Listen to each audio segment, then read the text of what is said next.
बिस्मिल्लाहिर्रहमानिर्रहीम। अस्सलाम वालेकुम डियर स्टूडेंट, उम्मीद करती हूँ आप सब खैरियत से होंगे। स्टूडेंट, लास्ट वीडियो में हम मैट्रिक क्लास का फर्स्ट चैप्टर डिस्कस कर रहे थे, जिसमें हमने गैसियस एक्सचेंज के बारे में पढ़ा कि गैसियस एक्सचेंज का मतलब क्या होता है, गैसियस एक्सचेंज क्यों ज़रूरी होती है। उसके अलावा हमने कुछ बेसिक कॉन्सेप्ट को देखा था, जिसमें हमारे पास रेस्पिरेशन और फोटोसिंथेसिस था।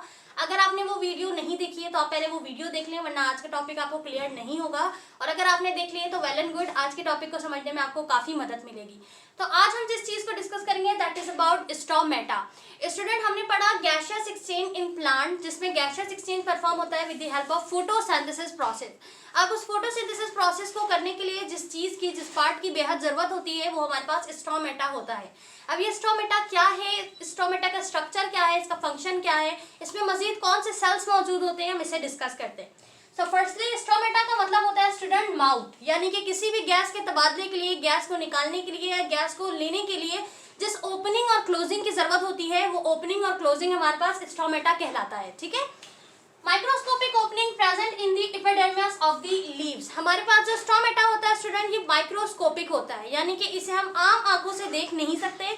इसे देखने के लिए हमें किसी भी माइक्रो ऑर्गेनिजम्स की माइक्रोस्कोप की जरूरत पड़ती है। ठीक है, किसी भी माइक्रोस्कोप की मदद से हम स्पोर्स को, इस स्टोमेटा को देख सकते हैं। स्टोमेटा मौजूद कहाँ होता है स्टूडेंट? स्टोमेटा हमारे प्लांट के जो लीफ होते हैं उस लीफ के बैक साइड में मौजूद होता है स्टूडेंट। ये पोर्स होते हैं, सुराख होते हैं, जिसे हम माइक्रोस्कोप की मदद से देख सकते हैं। अब स्टूडेंट, स्टोमेटा मौजूद होता है एपिडर्मिस ऑफ द लीव्स में। लीफ के बैक साइड जो एपिडर्मिस है उसके अंदर मौजूद होता है। ये एपिडर्मिस क्या है student? The upper most layer of the leaf. किसी भी लीफ का जो अपर मोस्ट लेयर होता है वो एपिडर्मिस कहलाता है। It consist of 2 layer. अब ये जो एपिडर्मिस होते हैं इसके 2 लेयर होते हैं, जिसमें से पहला लेयर हमारे पास अपर लेयर कहलाता है, दूसरा हमारे पास लोअर लेयर कहलाता है। ठीक है, अब इस एपिडर्मिस ऑफ द लीफ जो है, जो एपिडर्मिस है, इसका फंक्शन क्या होता है स्टूडेंट? ये क्या करते हैं? The epidermis acts in the regulation of the gas exchange. किसी भी गैस के तबादले के लिए, किसी भी गैस को चेंज करने के लिए जो रेगुलेशन प्रोवाइड की जाती है वो ये एपिडर्मिस प्रोवाइड करते हैं। ठीक है, यानी कि आपके प्लांट में एक लीफ है, उस लीफ के बैक साइड स्टोमेटा मौजूद है। अब वो स्टोमेटा आपको आम आंख से नजर नहीं आता, विच मीन्स कि वो माइक्रोस्कोपिक है। सही है, अब वो ओपनिंग और क्लोजिंग है, यानी कि गैस को लेने या गैस को निकालने का काम स्टोमेटा का होता है। अब स्टोमेटा में जो है स्टूडेंट एपिडर्मिस मौजूद होता है। ये एपिडर्मिस क्या होता है स्टूडेंट? एपिडर्मिस एक अपर मोस्ट लेयर है जो कंसिस्ट करती है 2 लेयर, एक हमारे पास अपर, एक लोअर। अगर ये आपके पास स्टूडेंट एपिडर्मिस है, ठीक है, तो ऊपर साइड आपके पास एक लेयर होगी, एक साइड नीचे होगी। ठीक है, इसके मिड में तमाम सेल्स मौजूद होंगे।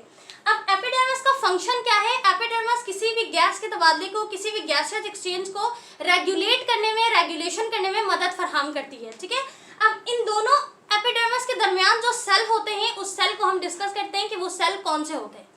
ओके स्टूडेंट, हमने स्टोमेटा को समझ लिया। अब हमारे एपिडर्मिस में जो सेल्स मौजूद हैं, जो गार्ड सेल मौजूद है, उसे डिस्कस करते हैं। तो हमारे एपिडर्मिस लेयर के जो मिड में, ना ये ऊपर होता है ना ये नीचे होता है, जो मिड लेयर होती है उस लेयर में मिड में मौजूद होते हैं गार्ड सेल्स। उस सेल का नाम है student guard cell. Guard cell क्या करते हैं स्टूडेंट? सबसे पहले ये ओपनिंग एंड क्लोजिंग होती है किसी भी स्टोमेटा की। ठीक है, अगर सबसे पहले आप स्टोमेटा को सिंगल देखें, स्टोमेटा बहुत सारे स्टोमेटा होते हैं तो हम स्टोमेटा कहते हैं, सिंगलली हम इसको स्ट्रोमा कहते हैं। तो सिंगल अगर हम स्ट्रोमा कहें तो एक स्ट्रोमा मेड होता है गार्ड सेल से। एक गार्ड सेल किसको बनाते हैं? स्ट्रोमा को बनाते हैं। तो स्टोमेटा की जो ओपनिंग और क्लोजिंग होती है वो कौन कर रहा होता है? वो गार्ड सेल कर रहे होते हैं।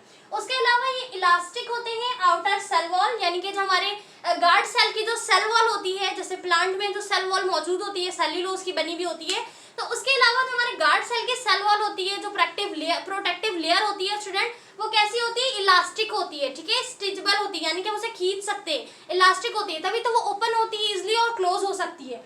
उसके अलावा all opening and closing depend on the rigidity of the guard cell. किसी भी स्टोमेटा की ओपनिंग या क्लोजिंग किसके ऊपर डिपेंड करती है? गार्ड सेल की रिजिडिटी के ऊपर डिपेंड करती है। अब स्टूडेंट, हमारे पास रिजिडिटी क्या है? रिजिडिटी मतलब सख्ती, कि आपका गार्ड सेल कितना टफ है, कितना हार्ड है, कितना सख्त है, इसके ऊपर डिपेंड करती है इसकी क्लोजिंग और ओपनिंग। ठीक है, यानी कि अगर आपके पास एक दरवाजा, एक डोर है, अगर वो थोड़ा सा टफ हो, थोड़ा सा रिजिड हो, हार्ड हो, तो उसे खोलने और बंद करने में थोड़ी फोर्स लगती है। बिल्कुल उसी तरह अगर आपका गार्ड सेल थोड़ा टफ होगा, रिजिड होगा, तो आप उस हिसाब से आपका स्टोमेटा उसे ओपन करेगा और क्लोज करेगा। तो तमाम ओपनिंग और क्लोजिंग जो है वो डिपेंड करती है गार्ड सेल के ऊपर। यानी कि हम ये नहीं कह सकते स्टोमेटा क्लोज होता है, ठीक है। जब वो गैस का तबादला करता है तो वो इतने परसेंट ओपन होता है, इतने परसेंट क्लोज होता है, इतना खुलता है, इतना ज्यादा खुलता है, हम नहीं कह सकते, क्योंकि ये डिपेंड करता है गार्ड सेल की रिजिडिटी के ऊपर कि आपका गार्ड सेल कितना सख्त है, उस हिसाब से ये ओपन होगा और उस हिसाब से क्लोज होगा। उसके बाद है photosynthetic solutes increase this rigidity.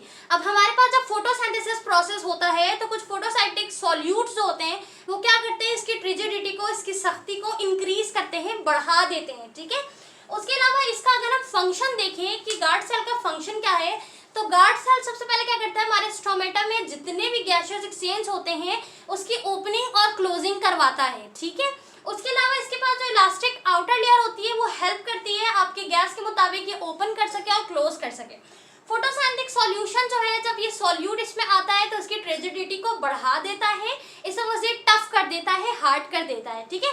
तो आपके पास ये जो गार्ड सेल है ये बहुत ज्यादा इंपॉर्टेंट रोल प्ले करते हैं स्टोमेटा में। अगर ये नहीं होगा तो फोटोसिंथेसिस प्रोसेस भी नहीं हो सकता। उसके अलावा आपकी बुक में एक और चीज मेंशन है, वो लिखा हुआ है कि अगर डे टाइम, दिन के दौरान जितना भी प्रोसेस होता है फोटोसिंथेसिस का, वो डिपेंड करता है, वो चलता है किसकी वजह से, गार्ड सेल की वजह से। जब आपका डे टाइम खत्म हो जाता है और नाइट टाइम स्टार्ट हो जाता है, यानी कि सूरज गुरूब हो जाता है, तो फोटोसिंथेसिस प्रोसेस खत्म हो जाता है, गार्ड सेल ऑटोमेटिक क्या होते हैं, क्लोज हो जाते हैं। तो ये तमाम गार्ड सेल की ओपनिंग क्लोजिंग ये कब तक चल रहा होता है, जब तक सूरज की रोशनी होती है। जैसे ही सूरज गुरूब होता है और खत्म हो जाता है टाइम फोटोसिंथेसिस प्रोसेस का, तो गार्ड सेल भी क्लोज हो जाते हैं।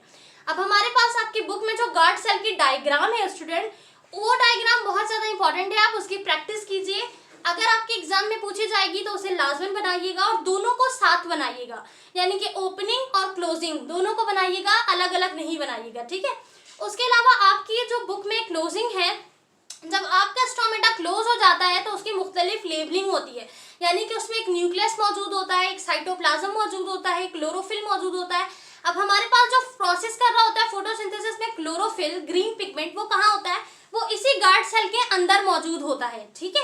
तो गार्ड सेल बहुत ज्यादा इंपॉर्टेंट है किसी भी फोटोसिंथेसिस प्रोसेस के लिए। उसके अंदर एक वैक्यूल भी होता है, ताकि वो जिसने पूरे दिन में जितना भी खाना बनाया है फोटोसिंथेसिस के प्रोसेस से, वो तमाम खाना अपने वैक्यूल में सेव कर लेता है, स्टोर कर लेता है।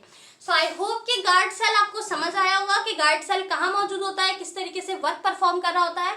इसकी डायग्राम बहुत इंपॉर्टेंट है। स्टोमेटा का जो शॉर्ट नोट है वो आपके एग्जाम में आ सकता है, आपके टेस्ट में आ सकता है, तो स्टोमेटा को आप अच्छे से समझें। डेफिनेशन वाइज भी पूछा जा सकता है कि what is stomata, define stomata. तो इसकी डायग्राम की और इसकी डेफिनेशन की, शॉर्ट नोट की अच्छे से तैयारी करें, प्रैक्टिस करें, ताकि आप अच्छे मार्क्स गेन कर सकें।